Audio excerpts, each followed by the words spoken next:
perempuan yang berpenampilan atau menyerupai laki-laki.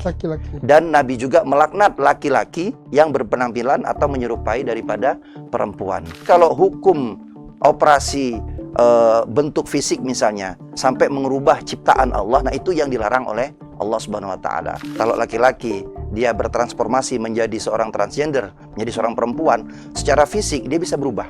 Bahkan berubah total, bahkan lebih cantik dari perempuan yang asli.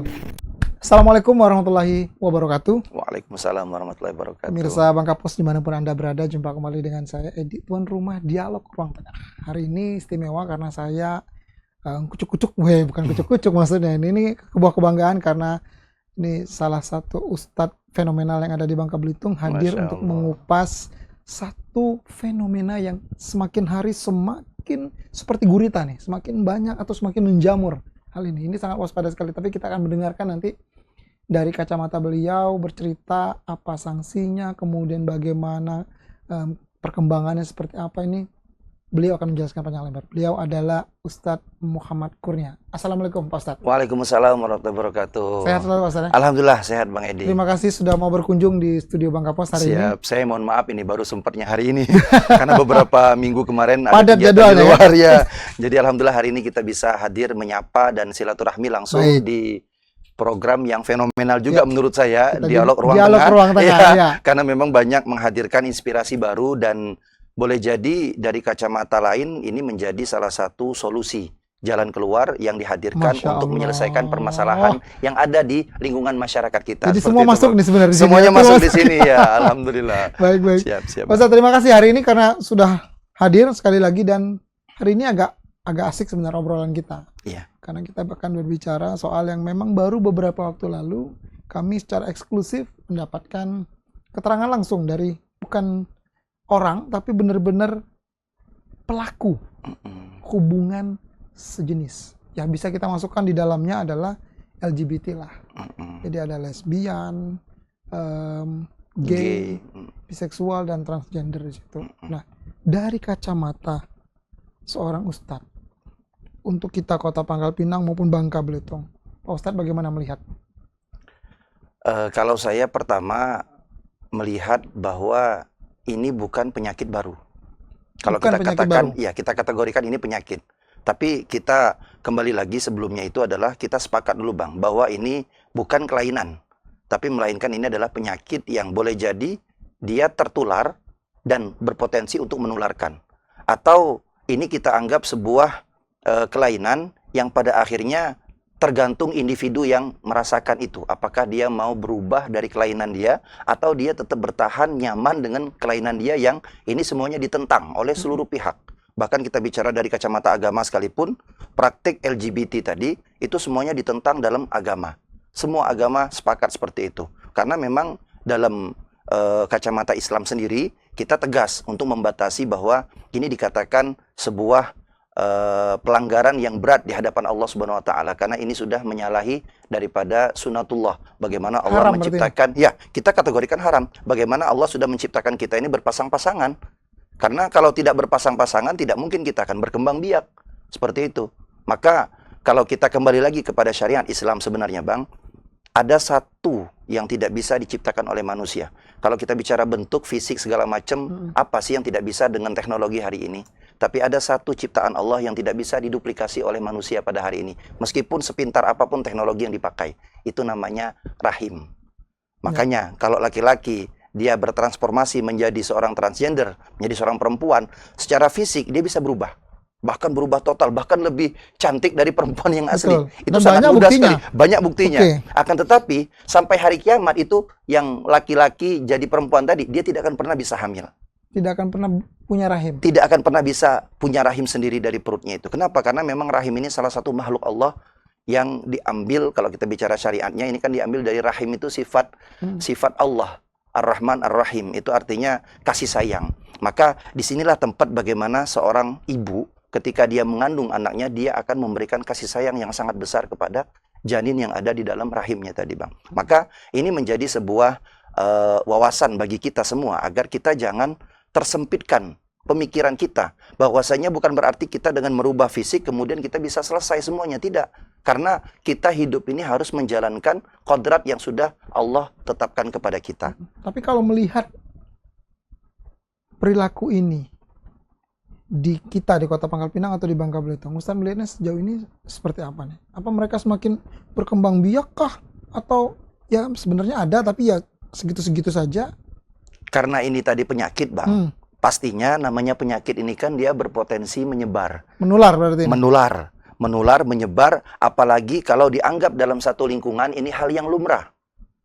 Kalau dianggap itu sebagai hal yang biasa, maka akhirnya mereka akan menyebar dengan begitu pesat, berkembang biak, komunitas ini akhirnya menjalar kemana-mana, sehingga nanti yang akan terlibat langsung dalam praktik ini, itu jumlahnya akan pasti bertambah lebih besar lagi, Bang. Kalau kita diamkan. Makanya ini saya apresiasi dulu pertama kepada pemirsa dimanapun Anda melihat tayangan ini, bahwa ini salah satu terobosan dari kawan-kawan media, khususnya Bangka Pos, dengan program Dialog Ruang Tengah ini, untuk menghadirkan satu pemahaman baru, bahwa ini bisa menjadi antisipasi bagi kita, pencegahan. Jangan sampai penyakit yang tidak baik ini, penyakit yang buruk ini, penyakit yang akan menghancurkan ini, ya, menghancurkan dirinya, menghancurkan imannya, menghancurkan nasibnya, menghancurkan masa depannya, maka ini pelan-pelan bisa kita rapikan kembali, bahwa kita akan coba untuk menghadirkan solusi. Ini penyakit yang sebenarnya bisa diobati kan? Bisa diobati, akan tetapi Bang, ini butuh kekuatan yang besar untuk mengobati penyakit itu. Karena kalau seandainya ini kita biarkan tadi, penyakit itu kan dia, kalau kita bicara stadium kan ada tingkatan-tingkatannya, Bang. Kalau dia sudah akut, nah ini sulit, Bang, treatmentnya. Bisa kelihatan tidak? Kalau hemat saya, kapan dia udah stadium 4 atau stadium akhirnya, atau masih level ini masih... Kalau menurut pengamatan saya, Bang, kita katakan itu sudah masuk kepada stadium akut tadi, kalau seandainya sudah sampai kontak fisik. Kontak fisik dalam arti kata, ya mereka, mohon maaf, melakukan hubungan biologis misalnya kan, karena mereka orientasi seksualnya seperti itu, hanya kepada pasangan yang sejenis tadi. Kalau mereka sampai melakukan kontak fisik, baik kecil ataupun besar, baik di muka umum ataupun di tempat tertutup, maka ini menurut saya ini sudah masuk kepada stadium akut yang harus segera kita ambil langkah untuk mengobatinya, atau bahkan kita coba untuk memberikan sebuah apa, Bang, treatment lah barangkali ya, supaya yang bersangkutan tadi dia mau keluar dari zona penyakit yang dia derita itu. Kalau kita ini sendiri udah kelihatan belum misalnya nih, kan tentu yang namanya penyakit berarti kan bisa kena ke siapa saja. Betul itu, Bang. Ya, betul kan? Sekali, Bang. Dan tidak juga dia memandang profesinya. Bahkan semua profesi mungkin saja bisa. Memungkinkan semua, Bang. Ya kan? Ya. Mau anak sekolah. Iya, betul. Anak mahasiswa. Betul. Ya kan? Ataupun maaf, orang yang sudah beristri. Iya. Ataupun yang bersuami kan bisa. Nah, kalau Ustadz melihatnya sendiri, sejauh ini untuk di kita, ini semakin parah atau masih dalam tahap pembiaran? Ada tapi masih dianggap biasa-biasa saja, atau seperti apa? Kalau menurut saya, Bang, kalau dulu yang kita amati itu masih lingkungannya kecil. Ya tadi masih yang stadium-stadium di level-level awal tadi. Kalau dulu mungkin masih sembunyi-sembunyi. Masih sembunyi-sembunyi. Sekarang udah terang-terangan. Sekarang sudah terang-terangan. Yang kedua adalah bagaimana dulu kita melihat kejadian atau fenomena seperti itu tadi banyak melibatkan orang-orang yang, mohon maaf, notabene mereka adalah pengangguran. Mereka yang tidak punya profesi. Atau kalau kita lihat dalam kacamata pendidikan misalnya, sekolah, kita katakanlah dalam satu sekolah, ini yang polanya adalah boarding school. Itu yang dulu masih kita sudah temukan dari sejak dulu, dari tahun 2000-an itu sudah ada itu, Bang. Akan tetapi hari ini yang kita lihat, karena ini dulu dianggap bagi sebagian pihak, ini dianggap seperti hal-hal yang biasa saja, hal-hal yang dianggap remeh-temeh, barangkali tidak ada kepedulian pemerintah dalam rangka untuk mencegah ini, mengedukasi ini. Walhasil hari ini berkembang dengan pesat. Kenapa? Karena tadi Bang Edi sudah sampaikan bahwa hari ini sudah menjangkit bukan hanya di level atau lingkaran orang-orang pengangguran saja. Bahkan yang sudah punya profesi sekalipun, apalagi profesi publik dan lain sebagainya, itu pun sudah terjangkit. Dan tadi sekolah itu pun yang kena hari ini bukan hanya yang konsepnya boarding school saja. Bahkan yang non boarding school pun itu sudah mulai kelihatan bahwa ada satu dua benih-benih yang akan menjalarkan daripada penyakit kelainan atau yang kita sebut tadi LGBT tadi, Bang. Bagaimana dia suka dengan sejenisnya sendiri. Ini kalau menurut Ustaz bentukannya, create-nya ini apakah kalau penyakit ini bisa kemudian dari bawaan, ya bawaan ini maksudnya dari kecil dia udah terbentuk begitu, atau memang sebenarnya dari kecilnya aman-aman saja, kemudian dia SMP, SMA atau kuliah baru kemudian dengan pergaulannya atau? Kalau menurut saya, Bang, kalau kita kembali kepada rumus Islam bahwa kullu mauludin yuladu alal fitrah, setiap anak itu terlahirnya itu dalam keadaan suci, dalam keadaan bersih, dalam keadaan tidak bernoda. Maka nanti tugas orang tua lah yang akan mencetak atau mengcreate anak itu nanti mau dijadikan seperti apa. Maka kalau saya mau menyimpulkan, sebenarnya ini tidak ada yang salah dari pelaku itu ketika dia sudah tumbuh dewasa. Tapi yang perlu kita kaji adalah ketika dulu dia masih kecil, bagaimana lingkungan keluarganya mencetak anak ini tadi. Sehingga dia akhirnya menganggap ya ini sebuah kelainan, atau bahkan kalau bahasa-bahasa mereka kan kita ini terjebak di tubuh yang salah dan lain sebagainya. Ya, jiwanya lain, jiwanya lain. Iya, sampai-sampai kadang-kadang yang ekstrim itu menyalahkan Allah. Menyalahkan Allah, ini Allah yang salah, ini Allah yang mencetak saya, ya saya tidak mau seperti ini, bla bla. Nah, sebenarnya kalau kita bicara tentang iman, tidak ada pernah hamba itu berani untuk mendoktrin atau mendikte Allah Subhanahu wa taala. Karena Allah punya hak dalam mencetak, dalam menciptakan siapapun hambanya, bagaimanapun bentuknya. Dan rumus dari cetakan Allah itu semuanya sesuai dengan kodrat masing-masing. Laki-laki, laki-laki, perempuan, perempuan. Meskipun mohon maaf ada 1-2 kasus yang terlahir dengan 2 kelamin misalnya kan, ganda ada. Tapi kan akhirnya kan nanti ketika dia tumbuh dewasa, dia akan dilihat mana yang lebih cenderung bagi dirinya tadi. Baru kemudian dia memilih, kan seperti itu. Nah, dalam Islam pun kalau hukum operasi kelamin misalnya, dengan kebutuhan seperti itu tadi diperbolehkan. Tapi kalau hukum operasi bentuk fisik misalnya, sampai mengubah ciptaan Allah, nah itu yang dilarang oleh Allah Subhanahu wa taala. Maka kadang-kadang, Bang, kalau kita melihat ini sebuah fenomena, ya kita jangan sampai menganggap ini hal yang lumrah. Tadi yang sebenarnya adalah lingkungan keluarga itu yang menentukan. Karena kalau lingkungan keluarga ini mereka sepakat misalnya, dari mulai orang tua, kemudian saudara-saudara kandungnya, kemudian sepupu-sepupunya, bahkan lingkungan mainnya, ini diperhatikan betul oleh orang tua, walhasil nanti anak ini tidak akan larut dalam perasaan dia yang tadi, dia laki-laki sebenarnya tiba-tiba dia tumbuh dewasa, mulai gemulai, akhirnya ujung-ujungnya nanti dia bertransformasi jadi transgender dan lain sebagainya. Dan bukan tidak ada kan orang tua yang seperti itu, karena bentuk kasih sayangnya. Bentuk kasih sayang. Apalagi mohon maaf orang tua hari ini orang tua banyak menganggap itu adalah hal yang biasa. Mumpung masih kecil, mumpung masih lucu-lucunya, tidak apa-apalah kalau dia mau main boneka, ya anak cowok dikasih boneka, main dulu lah. Itu sebenarnya udah salah dari awal. Iya, dari awal itu sudah salah. Jangan dianggap hal-hal kecil itu dalam mencetak anak itu kita anggap hal yang biasa. Jangan, karena itu yang akan teringat selalu sampai dia tumbuh dewasa nanti. Dan kalau lingkungan tadi mencetak dia seperti itu, Bang, itu yang nanti akhirnya dia tumbuh, kemudian dia semakin berkembang, semakin menjadi. Karena dia kalau sudah semakin dewasa kan dia akan semakin berani berontak kepada orang tua tadi. Nah, saat dia sudah dewasa, itu akan lebih sulit bagi orang tua untuk mengendalikan anaknya. Beda ketika dia sudah memberikan treatment dari kecil. Karena mentalnya sudah terbentuk, Bang. Seperti itu. Makanya kita banyak melihat kasus, ada beberapa yang datang sharing kepada kita. Semua itu kita langsung deteksi sedini mungkin, kemudian kita langsung terapkan pencegahan sedini mungkin. Tapi nanti dia nangis, dia meronta-ronta. Lebih baik dia nangis masih kecil. Dia meronta-ronta masih kecil. Daripada nanti dia tumbuh dewasa, semakin jadi, semakin berkembang, semakin berani, semakin jauh. Semakin menyimpang. Semakin menyimpang. Akhirnya kita yang menjadi menangis, saya bilang. Dan akhirnya Alhamdulillah 1-2 diikutin dan ternyata memang itu mendatangkan manfaat yang luar biasa, Bang. Karena semuanya itu lingkungan, Bang. Sama ini nih, LGBT ini kalau kita artikan sebagai sebuah penyakit, Bang. Ya sama kayak orang yang kecanduan narkoba tadi. Treatment para pecandu itu bagaimana sih? Yang pertama kali pasti dijauhkan dari lingkungan pemakai itu, Bang.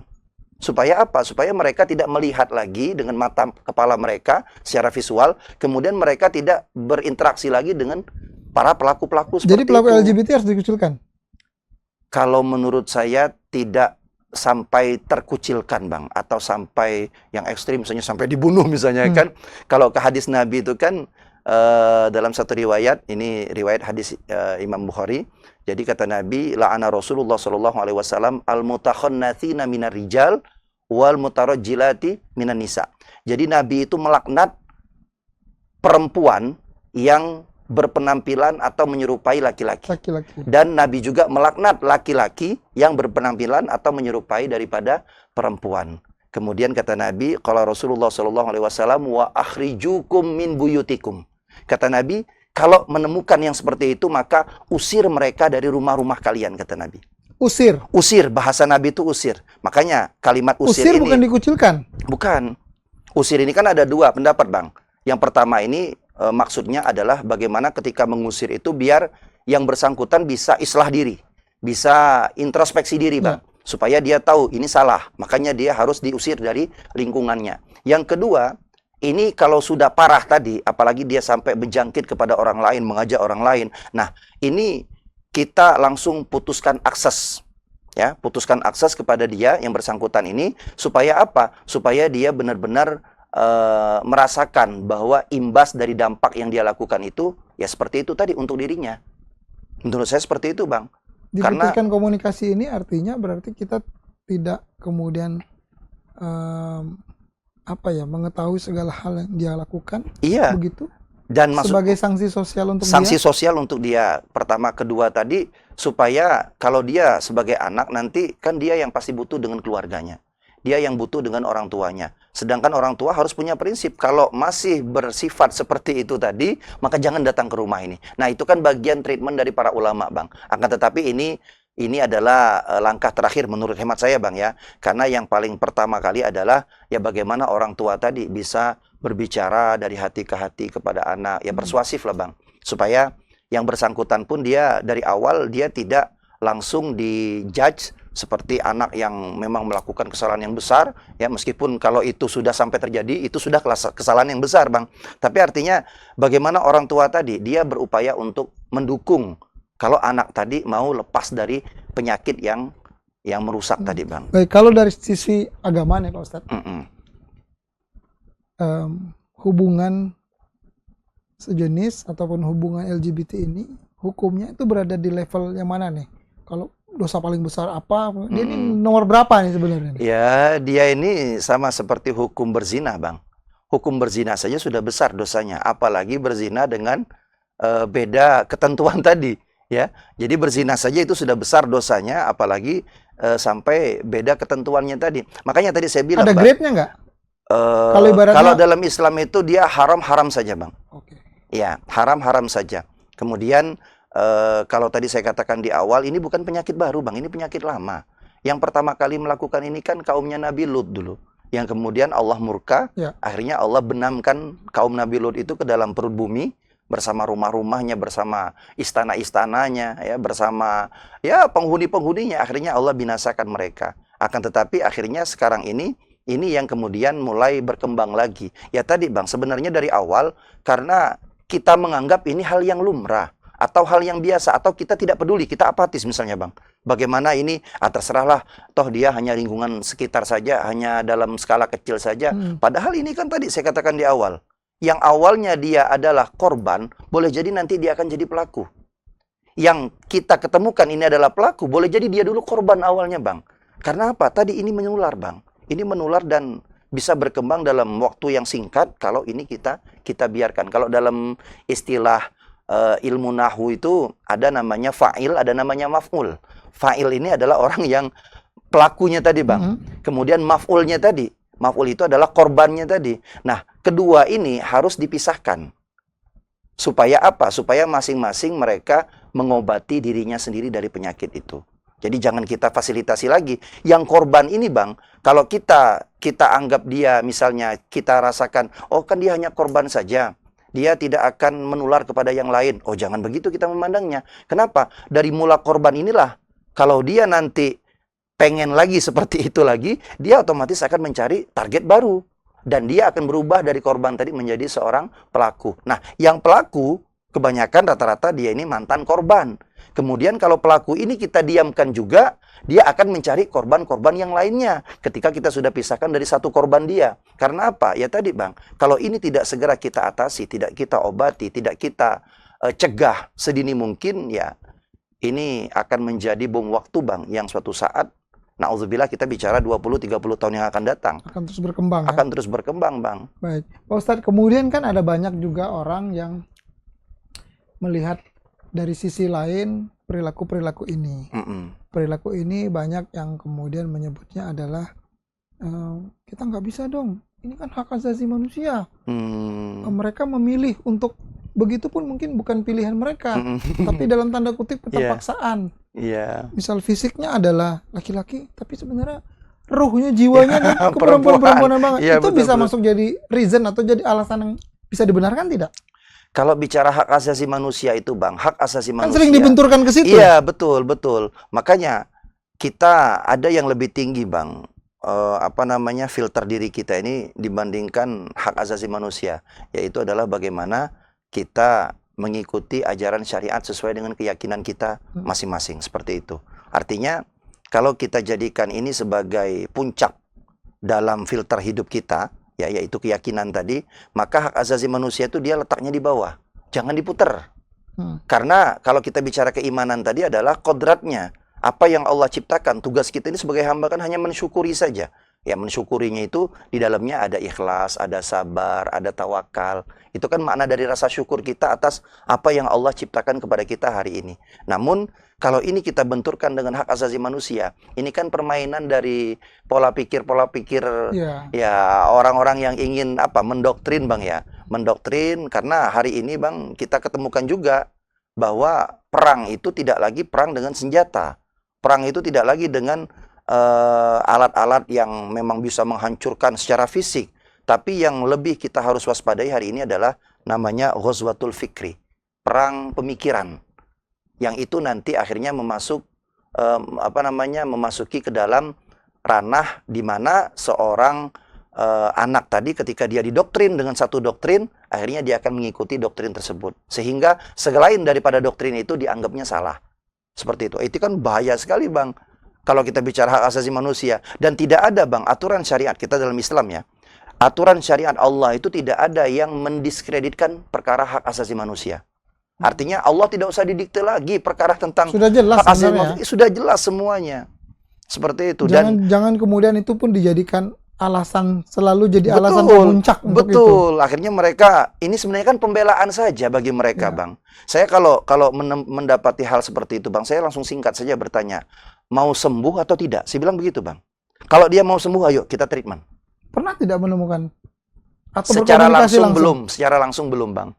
Belum pernah. Secara langsung belum ada yang berani mungkin curhat ke sama. Iya, tapi melalui perantara pernah. Oh gitu. Jadi ada yang menyampaikan, saya punya kawan seperti ini. Akhirnya saya bilang, ya kita kasih treatment tadi. Intinya yang bersangkutan mau sembuh atau tidak. Dia mau Ustadz, kata mereka. Ayo kalau mau sembuh. Kita kasih treatment ini. Laki apa perempuan? Perempuan Bang.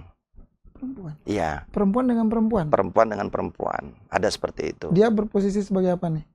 Perempuan yang berposisi saya sebagai tidak tahu perempuan? Detailnya seperti apa. Yang jelas, saya kalau menangani kasus seperti itu Bang, saya tidak mau terlalu detail karena itu sudah bukan ranah kita. Tapi saya langsung ngambil pukul rata besar saja Bang. Oh berarti lingkungannya pertama harus kita jaga. Yang kedua, antara korban dan pelaku itu harus dipisahkan. Yang ketiga, peran keluarga.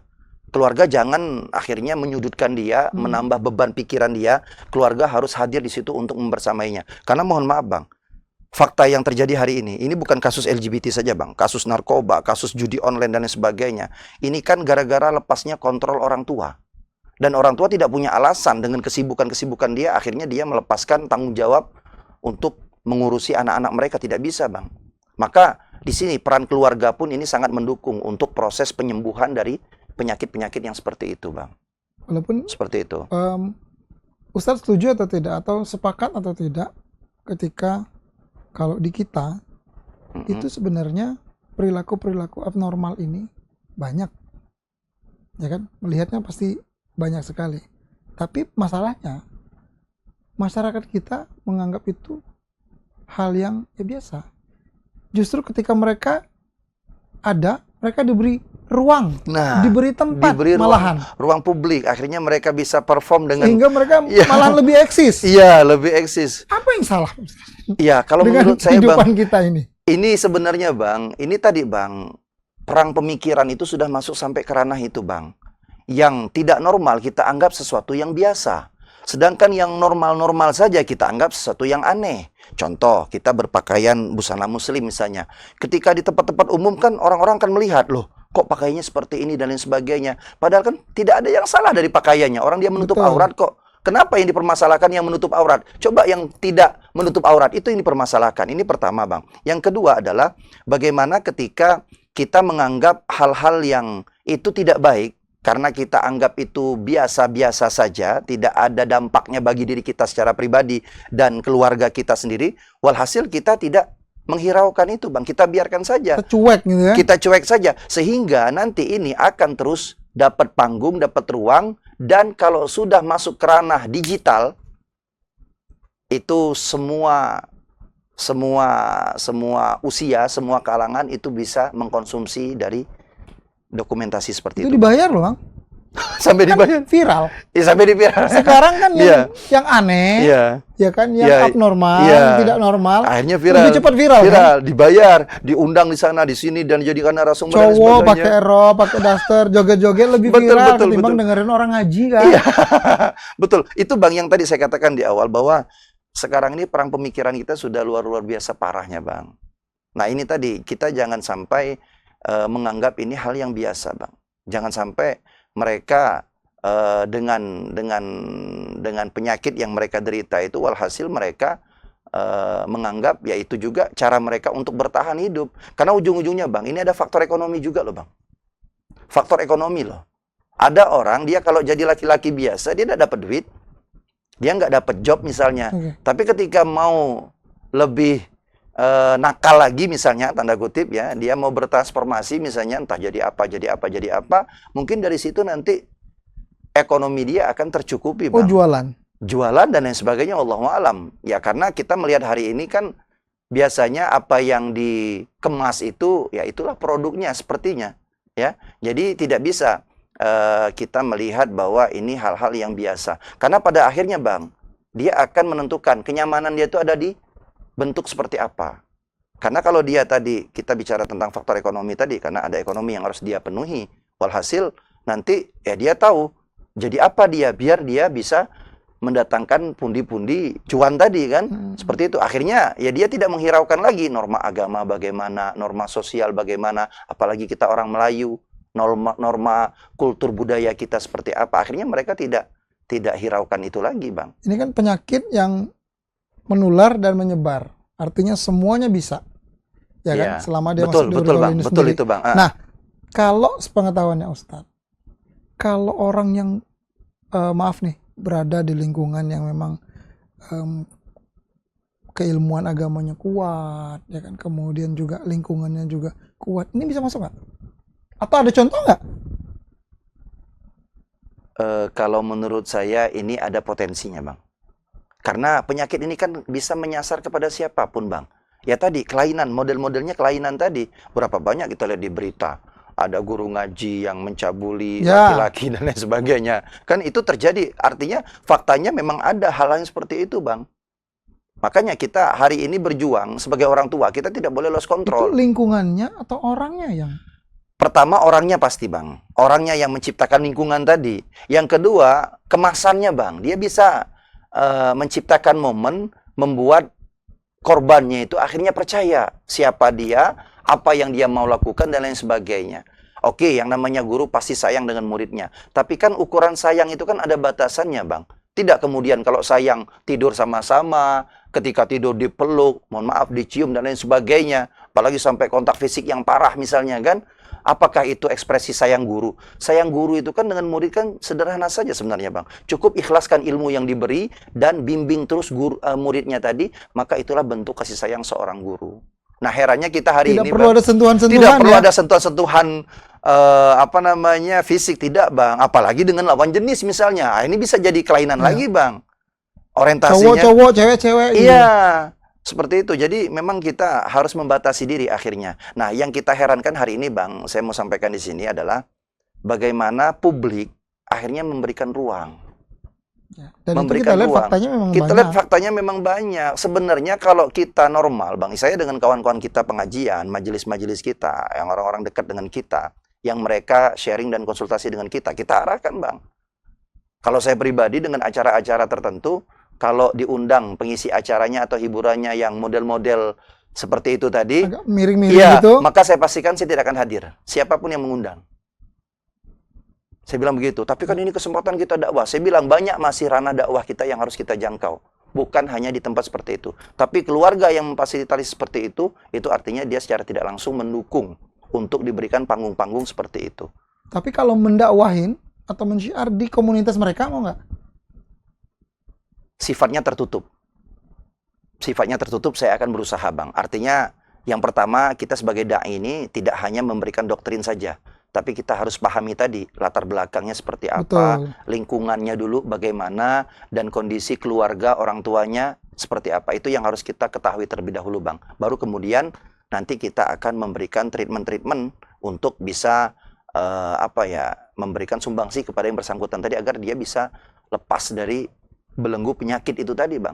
Saya kalau diminta secara tertutup, oke. Kenapa tidak terbuka? Karena bagi sebagian ini adalah aib, bang. Dan memang aib akhirnya. Kalau kita berikan itu di depan publik, nah itu akan menambah rasa malu dia. Dan itu kalau dalam ilmu psikologi kan bukan malah mendatangkan kebaikan, bang. Bukan malah membuat dia sadar. Akhirnya dia tambah berontak lagi. Dia tambah brutal lagi, dia tambah ekstrim lagi. Karena bahasa orang-orang yang lemah secara jati diri tadi seperti itu, bang. Saya katakan lemah jati diri karena mereka tidak punya prinsip. Walhasil, mereka ketika sudah diekspos seperti itu, mereka akan punya pemikiran, kalau bahasa kitanya sudah kepalang tanggung. Sudah kepalang tanggung, ya sudahlah kita show up lah sekalian. Begitu. Ya, awalnya mereka misalnya perempuan-perempuan kemana-mana berdua-berdua. Kita sudah sinyalir, oh ini ada kelainan ini. Akhirnya kita harus pisahkan dan sebagainya. Ini kalau kita beri mereka semacam shock terapi dengan kita malukan mereka, kita umbar kesalahan mereka ini, kita umbar aib mereka ini, penyakit mereka ini. Akhirnya mereka akan berontak, bang. Oke, depan kita mereka tidak akan lagi. Tapi di belakang kita, makin jadi-jadi. Makin akan menjadi-jadi, bang. Pernah ada pengalaman ini nggak, Ustadz? Yang lebih, lebih ekstrim kali untuk Ustadz pribadi soal Kalau ini. saya pribadi belum ada, bang. Misalnya teman atau kerabat dekat. Belum ada. Tadi, bang, saya melalui orang ketiga atau orang keempat yang punya pengalaman real. Saya pastikan itu real. Kalau secara langsung belum ada. Jadi cerita ke cerita? Cerita ke cerita. Karena mereka memang dalam satu instansi misalnya kan ada, bang. Ya tadi Bang Edi sudah sampaikan, profesi-profesi yang menjanjikan pun ada. Ada. Nah, tinggal bagaimana akhirnya kalau kita bicara struktur organisasi kan, kalau ada bawahan berarti ada atasan. Nah, sikap dari atasan itu bagaimana untuk lebih peduli terhadap hal-hal yang detail, yang terperinci dengan kondisi anak buah yang ada di bawah dia tadi. Supaya kalau ada gejala-gejala itu segera ditangani. Dan bila perlu diambil sikap tegas, karena itu akan mencoreng nama instansi sebenarnya, Bang. Akan mencoreng nama organisasi tadi, kalau itu dibiarkan terus berkembang. Makanya kita harus sama-sama gotong royong sebenarnya untuk mencari, mendeteksi sedini mungkin potensi-potensi yang ada dari penyakit-penyakit seperti ini yang tadi. Seperti ini. Ya, supaya nanti kalau ada kita segera lakukan pencegahan lebih dini supaya tidak menyebar tadi, Bang. Dibuatkan satu pulau kayaknya. Dibuatkan satu pulau, suruh mereka hidup sendiri, Bang. Situ, ya? Ya, sampai akhirnya mereka punah, Bang. Dan mereka nggak berkembang biaknya di pulau itu aja. Gitu. Dan mereka kan nggak akan bisa berkembang biak, Bang. Ya karena memang ya nggak ketemu lah, Bang. Sendal kiri sama kiri kok bisa jadi sepasang, kan nggak bisa ketemu itu. Nggak, ini kita gabung. Ya, gabung laki perempuan itu, Bang. Iya, mereka udahlah kamu di pulau ini pokoknya. Siapa tahu ada yang jadi kan? Ada yang normal. Ya, tapi ya itu apa namanya, Bang? Istilahnya perkembangan, Bang, perkembangan masa, Bang. Makanya kalau dulu kan orang sembunyi-sembunyi, Bang, karena mungkin keterbatasan ekonomi, keterbatasan pola komunikasi dan lain sebagainya. Tapi hari ini kan rata-rata dengan taraf ekonomi yang tinggi justru mereka lebih leluasa untuk melakukan ini. Oke, mereka dilarang di pinggir jalan, mereka dilarang di tempat umum, mereka bisa bayar hotel kok. Sekarang kita bisa berbuat Ya. apa? Dan itu yang saya dapat. Jadi Pak Ustadz, saya punya pemirsa Bang Kapus juga ya. Saya mau sedikit berbagi cerita. Beberapa waktu lalu kita eksklusif mendapatkan cerita dari orang yang punya hubungan sejenis. Ya kan? Ternyata setelah itu ada yang lebih ekstrim lagi yang saya bilang. Sudah menikah, Masya Allah. punya pasangan, ya kan? Punya keturunan, Bang. Ada yang punya keturunan. Ada yang punya keturunan. Bukan cuma satu loh. Ya Allah. Ada yang punya keturunannya lumayan. Kemudian dia melakukan itu sejenis. Walaupun dia menyebutkan alasannya hanya pengen coba. Bagi saya nggak masuk akal. Nggak masuk akal, Pernikahan Bang. tuh bukan Iya. setahun 2 tahun dia. Bukan, Udah Bang. lama, masuk akal. Nah, maksud saya kok masih belum menerima kalau ini soal pergaulan, kemudian kompleks banget ini sepertinya. Tapi quote yang bisa saya ambil dari mereka ini semua, cerita-cerita ini semua, mereka tuh nyaman. Iya, kenyamanan, Bang, ya. Kenyamanan yang mereka dapat. Saya bilang, apakah tidak nyaman di rumah? Nyaman. Tapi level nyamannya beda. Malah di titik Nyaman kenyamanannya, Bang, ya. Iya, nyaman justru yang salah tadi yang nyaman, yang benar tidak nyaman dia. Berarti maksudnya lebih baik, ya itu tadi benar. Jadi orang tua memang punya peran yang luar biasa mestinya untuk kemudian mendeteksi ini dari awal. Jangan salah. Betul sayang, cinta, tapi caranya yang kata Caranya Ustadz, betul, Bang. anak laki udah kasih boneka ya Iya, gimana? nggak bisa kita. Ya kan? Ajak dia main bola, Iya. karate, Iya, misalnya kan dan silat. kita treatment pun ya dengan laki-laki kita, oke, orang tua biasanya kan punya pola untuk mendekati anaknya Betul. seperti apa. Tapi kalau anak laki-laki kita harus beda perlakuan kita dengan anak perempuan. Kalau anak perempuan kita ngangkat suara dikit saja mereka sudah nangis kan. Tapi kalau laki-laki kita ngangkat suara dikit, dia nangis, harus kita angkat lagi. Iya. Supaya apa? Supaya dia berhenti nangis. Seperti itu, Bang. Karena apa? Karena akhirnya mental dia nanti terbentuk, Bang. Dan kalau mengobati kebiasaan, Bang, itu kategorinya masih di middle, Bang. Masih di pertengahan. Tapi kalau sudah mengobati mental, yang rusak tadi adalah mental dia, Bang. Itu yang sulit kita Itu susah itu. untuk memperbaiki, Bang. Kalau udah jadi apalagi? Udah jadi, apalagi sudah matang misalnya kan, yang ditonton dia seputar-seputar itu, terus akhirnya mindset dia terbentuk. Nah, akan pada tiba waktunya nanti, dia akan mencari korban-korban yang lain. Siapa yang kira-kira mendukung dia? Siapa kira-kira support dia? Siapa yang kira-kira bisa menerima dia? Akhirnya komunitas ini akan semakin Ustaz besar. yakin nggak ini sebenarnya bisa sembuh? Saya yakin sembuh, Bang. Treatmentnya adalah, kalau menurut saya, kita kembalikan kepada keyakinan kita. Makanya kita kalau melihat misalnya ada satu kasus di sekolah yang metodenya adalah boarding school, ya, maka pihak sekolah jangan menunggu lama-lama, keluarkan ini anak, karena dengan dia keluar, dia akan mendapati lingkungan yang baru. Jangan ditahan di situ, karena kalau dia tahan di situ nanti dia akan mempengaruhi kawan-kawannya yang lain, karena dia polanya adalah boarding school, Bang. Ini yang pertama. Yang kedua, kalau dia dapat itu dari lingkungan yang tidak baik, misalnya lingkungan yang jauh dari agama, lingkungan yang jauh dari masjid, lingkungan yang jauh dari orang tua, maka putuskan mata rantai lingkungan dia, kemudian alihkan kepada tempat-tempat yang tadi sudah dia jauhi. Misalnya dia yang jauh dari masjid, kita ajak ke masjid. Yang tadi dia jauh dari pengajian, misalnya kita ajak ke pengajian. Yang tadi dia jauh dari kehangatan keluarga, kita ajak mereka untuk bergabung ke dalam keluarga. Dan keluarga harus berperan. Keluarga harus berperan. Sampai pada titiknya nanti, Bang, ada juga kasus, keluarga ini sudah tidak bisa berbuat apa-apa. Udah jadi mentalnya. Sudah jadi mentalnya. Mau dibilangin ini apapun barang ini, dia... iya, barang ini sudah mateng 100% ini. Walhasil rasa-rasanya ya, sampai mengucapkan kalimat mustahil ini untuk bisa kembali ke normal lagi. Walhasil keluarga sudah memutuskan diri. Nah, itu tadi, Bang, yang maksud Nabi tadi, wa akhrijukum min buyutikum. Usir mereka dari rumah. Karena tetap ada solusi dalam Islam, Bang. Ada efeknya nggak untuk sekitar? Ya, setidaknya ini adalah sikap yang tegas diberikan keluarga dengan mengusir yang bersangkutan tadi. Seperti itu, Bang. Nggak, maksudnya kalau dari kacamata agama, kira-kira kalau ada di sekitar rumah kita, kan misalnya, apa itu kalau saya pernah dengar ada istilah yang kalau ada yang berzina, maka beberapa kawasan interval di rumah itu kena sial gitu, Iya. begitu-begitu. Nah, Itu kena pasti kita. Bang, pasti Bang. Itu kan namanya kemaksiatan, Bang. Ya. Kemaksiatan itu yang akan mengundang murka Allah. Yang kalau murka Allah itu sudah turun, maka sekitar itu pun kena imbasnya, Bang. Kena imbasnya, Bang. Makanya kita bicara tentang amar ma'ruf nahi munkar, mencegah kemaksiatan, mencegah perzinahan, mencegah penyakit-penyakit seperti ini berkembang. Sebenarnya itu untuk diri kita dan lingkungan kita, Bang. Kita katakanlah Pangkal Pinang, Bangka Belitung misalnya. Hari ini kalau kita diamkan, sehingga komunitas ini akhirnya berkembang biak begitu besar, banyak pengikutnya, banyak pelaku-pelakunya maupun korban-korbannya semakin berkembang lagi, ya. Kalau sampai di taraf Allah murka, nah kita takut, Bang. Kalau Allah sudah murka, dikasihnya banjir misalnya ke kita. Kena semua kita, Bang. Dikasihnya apa? Gempa bumi. Ya apa yang mustahil bagi Allah untuk menurunkan azabnya kepada hamba-hambanya. Kalau Allah sudah murka. Makanya ini adalah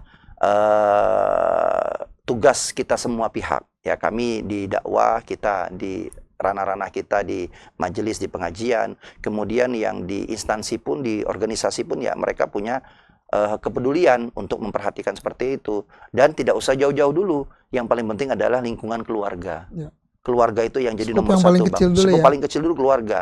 Bagaimana keluarga ini mengambil peran untuk mendukung proses pengobatan yang bersangkutan tadi. Jadi tidak dianggap yaitu kemudian akhirnya kita lepaskan begitu saja. Oh, ini membuat malu keluarga, ini mencoreng nama besar kampung kita dan lain sebagainya. Lalu kemudian kita bisa berbuat apa? Kan seperti itu, Bang. Karena memang nyatanya hari ini kan ada juga orang melakukan praktik seperti itu, tapi di luar. Di kampung dia, di rumah dia, orang taunya dia normal-normal saja, lurus-lurus saja. Ternyata di luar, na'udzubillah. Kan ada juga yang seperti itu praktiknya, Bang. Yes. Nah, itu kan sebenarnya kan lost control tadi, Bang. Lost control. Dan sekarang ini di media sosial, Bang, ini kan ada plus minusnya juga lah berkembangnya teknologi hari ini kan. Orang bisa akses itu dengan mudah, Bang. Orang yang tadinya tidak terpikirkan, tapi ketika yang dilihatnya itu, yang disaksikannya terus-menerus itu saja, akhirnya dia tersugesti. Oh, kayaknya enak juga ya, kayak gitu ya.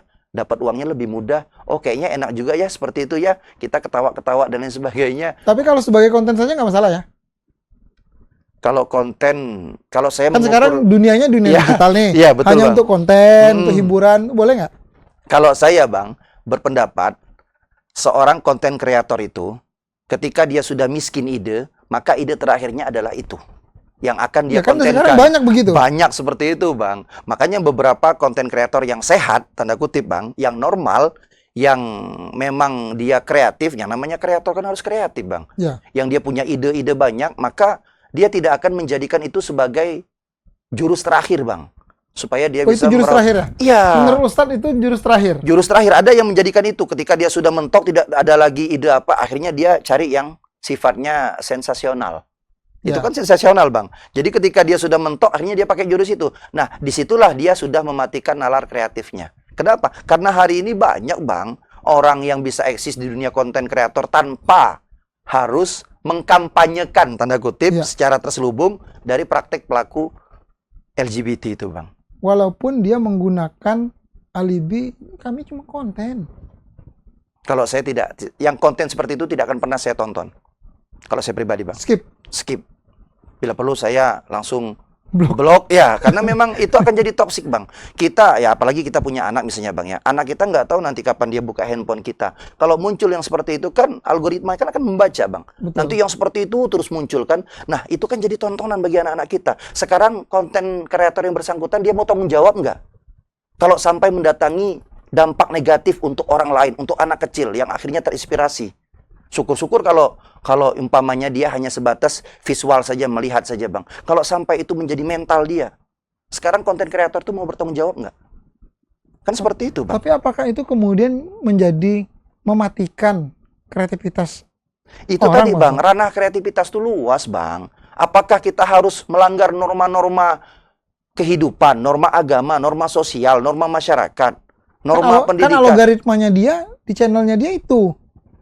Ya, berarti dia mau pindah, aduh nggak dapat lagi viewers nih katanya. Itu, Bang, berarti dia ya hanya sebatas itu saja nilai kreativitas dia. Okay. Dan saya berani langsung mengatakan bahwa ya itu sudah miskin ide.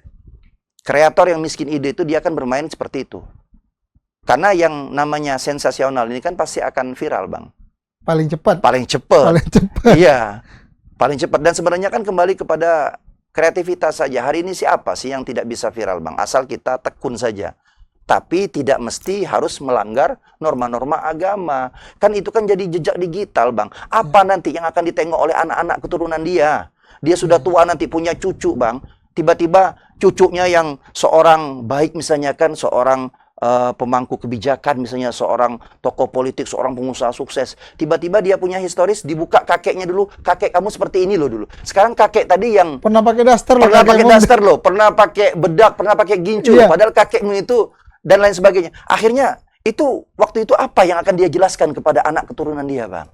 Apa dia mau ngomong, oh itu hanya konten saja dulu masa muda? Oh tidak, Bang. Kan kita ini kan hidup ini kan yang dilihat adalah jejak kita, Bang. Nanti seperti apa? Ya. Dan secara tidak langsung sebenarnya dia memberikan pelajaran yang tidak baik kepada orang lain. Kepada orang lain. Nah, tadi saya katakan, Bang, sekarang kalau itu menjadi dampak yang negatif, mereka tanggung jawab tidak? Ya. Mereka tanggung jawab tidak? Ya, jangan mereka nanti lepas tangan, ya salah sendiri kenapa nonton konten saya lah, tidak bisa. Yang jadi soal pertama kali adalah kenapa diproduksi itu konten, sehingga akhirnya bisa dikonsumsi oleh publik. Nah, makanya dalam Al-Quran itu, Bang, ini sebagai penutup barangkali sedikit lagi, Bang, ya. Inna sam'a wal basara wal fuada kullu ulaika kana anhu mas'ula, kata Allah. Dalam Al-Quran, setiap apa yang pernah kita dengar, apa yang pernah kita lihat, dan apa yang pernah terbesit di dalam hati kita, semua itu pasti akan dimintai pertanggungjawaban di hadapan Allah Subhanahu wa taala di akhirat kelak. Dan kita di dunia boleh kita lepas dari hukuman manusia, boleh kita bebas saja di dunia ini, tapi kelak di akhirat tidak akan ada yang bisa luput dari mahkamah Allah Subhanahu wa taala. Semua akan dipertanggungjawabkan oleh Allah Subhanahu wa taala. Bahkan kita punya harta hari ini, Bang, itu pun akan dihisap oleh Allah. Harta kita dapatkan dari mana, kemudian cara mendapatkannya bagaimana, dan kita belanjakan kemana. Itu semuanya akan dimintai pertanggungjawaban oleh Allah Subhanahu wa taala. Makanya hari ini kita punya rezeki. Dan itu jelas di Al-Quran. Iya, jelas di Al-Quran, Bang. Kita punya rezeki, kita punya apapun hari ini, maka jangan sampai ini kita gunakan untuk hal-hal yang negatif. Karena nanti dampaknya kita sendiri yang akan tersiksa di alam barzah, di alam kubur, yang kemudian di akhirat kita akan jauh dari rahmat Allah, ya. Kalau seandainya kita larut dalam hal-hal yang negatif tadi. Seperti itu, Bang, barangkali, Bang. Masya Allah. Jadi pemirsa Bang Kapos, Supradi semua. Jelas-jelas nih, Pak Ustadz sudah menyampaikan bahwa perilaku LGBT haram, Pak Ustadz. Iya, haram. Haram. Jadi kalau ada di sekitar Anda, orang lingkungan terkecil dalam rumah Anda, segeralah bersikap. Jangan kemudian membiarkan, menjadikan hal itu biasa, padahal itu sebenarnya adalah dosa. Sekali lagi, kalau Anda tidak bisa, ngomong sama Ustadz. Biar Ustadz membantu melakukan pendekatan persuasif. Iya. Paling tidak minimal. Iya, kan? itu usaha untuk membantu, kita, Bang. Misalnya, kan? Betul. Tapi jangan pula kemudian mereka dikucilkan langsung tanpa melakukan apa-apa. Iya. Karena biar bagaimanapun mereka juga manusia. Dan berhak hidup. Ya kan, berhak hidup dan mendapatkan bahagia juga. Iya, betul itu, Tinggal Bang. kitanya saja bagaimana melakukan yang terbaik. Sekali lagi, kalau bisa kembalilah ke jalan yang benar, ya kan? Siapa tahu teman-teman, rekan-rekan, Supradi semua yang merasa saat ini masih berada dalam lingkaran-lingkaran yang kurang tepat kali ya. Iya. Lingkaran-lingkaran yang tidak semestinya. Ya kalau laki ya laki, perempuan ya perempuan. Kembalilah. Mumpung masih ada tempat kembali. Masya Allah. Masya Allah, ya. Dan orang sekitar juga jangan menganggap remeh. Betul. Kalau ada gejala-gejala, jangan cuek. Potensi seperti itu, jangan cuek. Ya. Iya. Yang penting harus segera dieksekusi. Iya, karena kita tujuannya adalah untuk membantu mereka, menolong mereka, menuntun mereka agar kembali kepada kodratnya sebagaimana yang telah ditetapkan oleh Tuhan tadi, Bang. Dan jangan lupa, Ibu-ibu, Pak Ustadz tadi bilang, ada hal-hal yang kecil. Kadang-kadang mungkin kecil-kecil anak kita, laki-laki jangan dibawa boneka. Betul. Tulang miring tuh.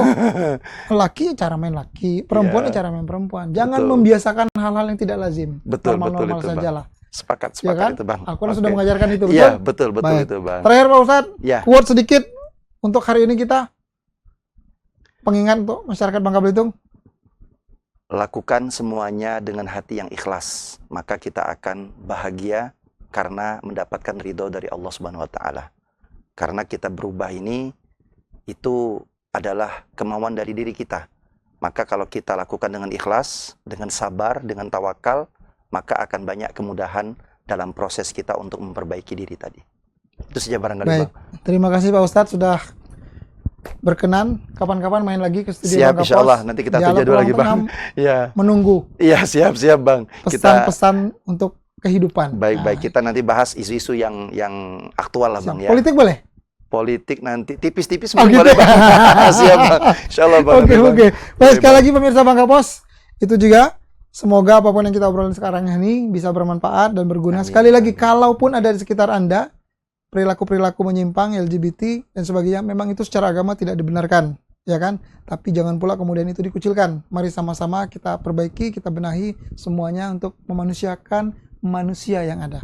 Normal-normal saja. Saya Edi, tuan rumah Dialog Ruang Tengah, pamit undur diri. Assalamualaikum warahmatullahi wabarakatuh. Waalaikumsalam warahmatullahi wabarakatuh.